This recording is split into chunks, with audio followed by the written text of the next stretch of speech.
c'est la fête de Pâques. La fête de Pâques est une fête chrétienne. Cette fête chrétienne est d'origine juive. Mais la fête juive, je vous en informe, sans le risque d'être démenti par qui que ce soit, est d'origine africaine. Car les Hébreux qui devaient fonder la religion juive, l'Hébreu qui devait fonder la religion juive, comme le rappelle le livre des Actes des Apôtres, à savoir donc Moïse, avait été préalablement instruit dans la sagesse des Noirs d'Égypte. La fête de Pâques est une reprise juive, une reprise chrétienne d'un grand rituel africain. C'est le rituel de la résurrection d'Osiris. Osiris, c'est le symbole de l'homme qui a perdu la vie de la chair. Sa chair est découpée en une douzaine de morceaux qui sont jetés dans la terre. Sa chair est restituée à la poussière. Cela renvoie à la mort physique. Osiris meurt physiquement, frappé par la jalousie du diable, la méchanceté des siens. C'est le sacrifié négro-égyptien, antique et immémorial. Mais, grâce à la foi des siens, et grâce à la grâce du tout-puissant Ra, le Créateur, Osiris est ressuscité. Les morceaux épars d'Osiris sont rassemblés, il est reconstitué et il reprend vie sur le plan spirituel pour devenir l'esprit de la vie éternelle. Voilà ce que raconte le mythe, longtemps avant la naissance du judaïsme, longtemps avant la naissance du christianisme. Le mythe du ressuscité est un rituel fondamental de la tradition africaine. Je vous invite à écrire ça. Sortez votre plume et écrivez. Ambassa Banton dit Tilana. Tilana. Tilana. Je dis bien, écrivez. Je ne suis pas en train de vous dire des approximations. Je vous parle de la science de la tradition. Je recommence. Pour les esprits lents. La forme primitive de la fête de Pâques que vous connaissez actuellement est un rituel africain qui est lié à la grande figure d'Osiris. Et celui qu'on appelle Christ n'est rien d'autre qu'Osiris l'Africain, renommé autrement.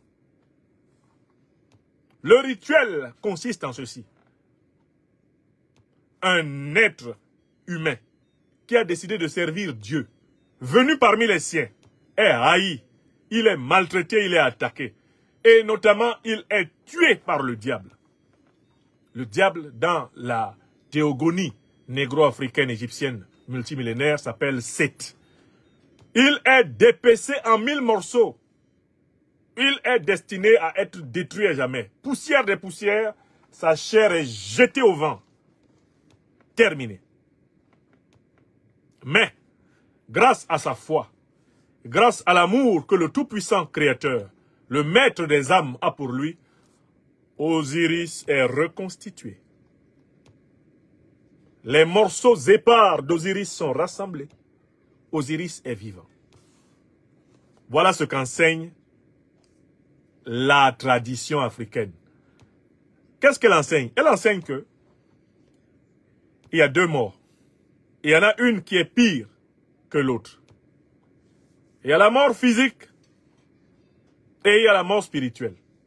La mort physique, c'est la mort du corps. Tout le monde est destiné à la connaître, car ce corps n'est qu'un véhicule provisoire par lequel notre âme séjourne dans la forme humaine. Mais il y a une autre mort, c'est la pire des morts. C'est la mort spirituelle, c'est-à-dire le fait que, après la vie dans le corps, l'âme ne soit pas admise à vivre dans des formes subtiles et plus puissantes, et plus belles et plus merveilleuses de vie. Ainsi, la pire des morts qui puisse frapper une âme, c'est la mort spirituelle, c'est-à-dire la perte de l'espérance, la perte du contact avec le Dieu tout-puissant créateur, qui seul permet à des âmes de transmigrer à travers les formes de la création et de participer de plus en plus consciemment à son œuvre merveilleuse. Le mythe d'Osiris nous apprend que pendant notre traversée de la forme humaine, nous devons tout faire pour ressembler autant que possible aux qualités de notre Créateur. De telle façon d'espérer, grâce à sa pitié, à son pardon, à son amour, d'être admis à vivre toujours. Voilà le mythe. Tel que mes ancêtres, il y a 3000, 4000, 5000 ans, l'enseignaient en Afrique, avant l'apparition de Moïse. Moïse, prince négro-égyptien, fondateur du monothéisme juif et ancêtre du monothéisme chrétien. Donc, quand vous, Africains, vous entendez parler de la fête de Pâques, sachez qu'on vous parle d'une partie de votre propre culture, de votre propre civilisation, reprise, édulcorée et reformulée à la manière d'autres peuples qui ont simplement hérité d'une partie du legs de notre tradition. Dans la tradition africaine, voici ce qui est dit et formulé d'une manière magnifique par le grand Birago Diop, poète du Sénégal. Il faut que vous sachiez ce qui en est du destin de l'âme dans la tradition africaine. Birago Diop, poète du Sénégal, a écrit ceci. Ceux qui sont morts ne sont jamais partis. Ils sont dans l'ombre qui s'éclaire et dans l'ombre qui s'épaissit. Les morts ne sont pas sous la terre. Ils sont dans l'arbre qui frémit. Ils sont dans le bois qui gémit. Ils sont dans l'eau qui coule. Ils sont dans l'eau qui dort. Ils sont dans la case. Ils sont dans la foule. Les morts ne sont pas morts. Écoute plus souvent les choses que les êtres. Entends la voix du feu, entends la voix de l'eau. Écoute dans le vent le buisson sanglot. C'est le souffle des ancêtres morts qui ne sont pas partis, qui ne sont pas sous la terre, qui ne sont pas morts. Ceux qui sont morts ne sont jamais partis.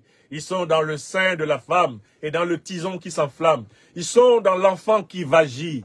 Les morts ne sont pas sous la terre, ils sont dans le feu qui s'éteint, ils sont dans les herbes qui pleurent, ils sont dans le rocher qui geint.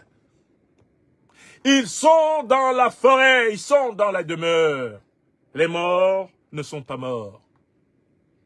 Écoute plus souvent les choses que les êtres, entends la voix du feu, entends la voix de l'eau. Écoute dans le vent le buisson en sanglots.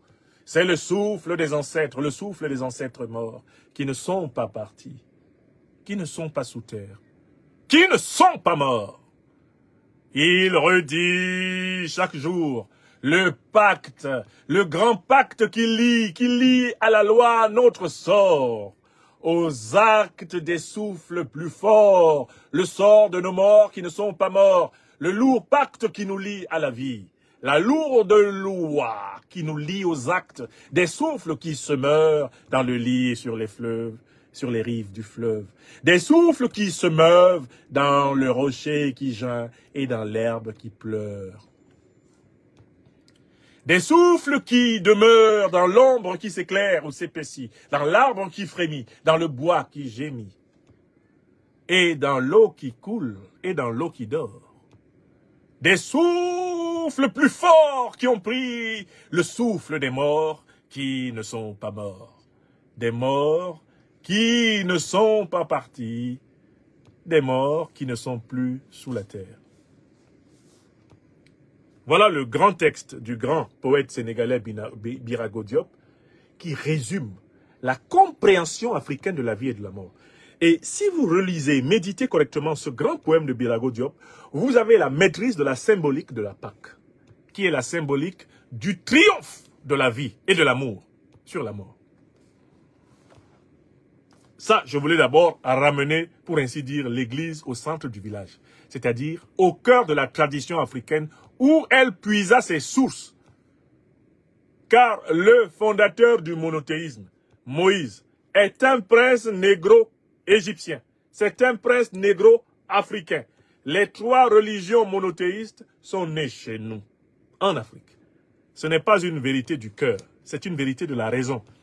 Ce n'est pas une vérité, on va dire, populaire. Non, c'est une vérité objective, scientifique, universelle, incontestable. Le monothéisme est né en Afrique. Donc quand vous fêtez Pâques, n'oubliez pas que nos ancêtres fêtatent, qu'ils fêtèrent, nos ancêtres fêtèrent Pâques. dans sa version originelle et originale, longtemps avant les Juifs, les chrétiens. N'oubliez pas que toutes les religions monothéistes qui existent sur la terre nous furent révélées sur la terre sacrée d'Afrique.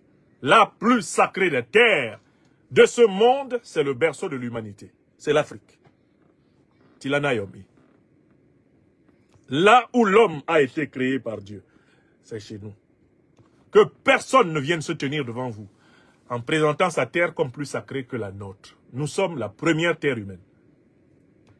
Nous sommes le berceau de l'humanité. Nous sommes le temple de l'homme.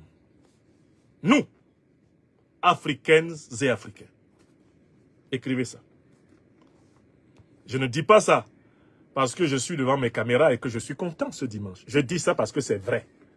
Et que tous ceux qui vont mener l'enquête vont vérifier que ce que j'ai dit est vrai. Je parle bien de la naissance du monothéisme. La figure fondamentale du monothéisme s'appelle qui? On l'appelle Moïse, n'est-ce pas? Qui était-il? Un prince de la cour du pharaon d'Égypte. Voilà. Ni les juifs, ni les chrétiens, ni les musulmans. Il n'y a personne qui peut nous contredire là-dessus. Nous, Africains. C'est bon? On peut avancer. Je voulais seulement vous dire, n'oubliez pas que nous, Africains, avons simplement à renouer avec l'histoire longue de notre continent pour être libérés. Renouer avec la mémoire profonde de notre tradition pour être libérés. Nous, Africains, nous pouvons être juifs, nous pouvons être chrétiens, nous pouvons être musulmans. Nous pouvons être bouddhistes, nous pouvons être tout ce que vous voulez, mais nous sommes d'abord africains. Je recommence. On peut même dire kémitique. Nous pouvons être tout ce que vous voulez, mais nous sommes d'abord des Africains. C'est-à-dire la première humanité. Ça, vous devez écrire cela et l'enseigner scientifiquement aux enfants. Ne dites pas aux enfants de penser que c'est vrai parce que vous êtes leur papa ou leur maman. Non. Retournez aux documents et aux archives de l'histoire des civilisations. L'Afrique, number one. Je dis bien l'Afrique, number one. Non pas simplement dans l'ordre numérique, mais aussi dans l'ordre qualitatif. C'est la civilisation la plus durable que l'humanité ait connue. Il n'y a pas de civilisation qui ait influencé toute l'humanité autant que la civilisation négro-africaine. 3 grands travaux l'ont établi. Les travaux du professeur Cheikh Anta Diop, les travaux du professeur, Théophile Obenga, et en dernière date, leur héritier, le plus vibrant qui s'en est allé, les travaux du professeur Nusere Kalala Omotunde. Vous travaillez avec ces 3 classiques des humanités africaines et vous êtes libérés. Tilana Yomé. Écrivez ça. Bientôt, votre serviteur déposera l'œuvre de philosophie politique de la libération africaine. La démonstration du fondement maatocratique de la civilisation politique africaine. Par opposition au fondement soi-disant démocratique, qui n'est rien d'autre qu'un greffon, un mixte mal analysé. En réalité, une mixture ayant pour but de soumettre l'Afrique à l'imprimatur de l'impérium, notamment occidental. Voilà ce par quoi je voulais commencer ce dimanche. Resituer la fête de Pâques, l'expliquer aux Africains en la resituant à l'intérieur de la civilisation africaine, rappeler la profondeur du grand poème de Birago Diop que certains ont entendu, mais que beaucoup n'ont pas écouté. Et rappeler que pour nous, Africains, la pire des morts n'est pas celle du corps. La pire des morts est celle de l'âme. La mort du corps est inévitable. Le corps est un véhicule provisoire par lequel l'âme vit sous la forme humaine, sous la forme matérielle, sous la forme terrestre, en attendant le grand verdict, que certains appellent la mort, mais qui n'est rien d'autre que la grande décision. Destruction éternelle ou résurrection infinie. Abaissement ou élévation. C'est cette grande décision qui nous attend tous. Au soir d'une vie où nous avons eu l'occasion de montrer pour quel camp nous nous battons. Sommes-nous des serviteurs de Seth? Je rappelle que Seth, c'est la racine de Satan.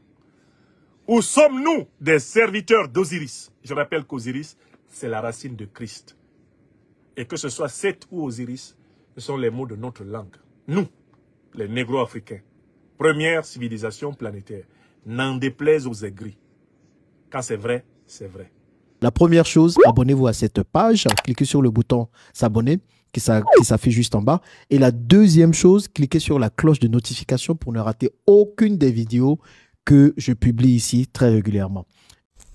Retrouvez KDV Africa sur YouTube, Facebook, TikTok.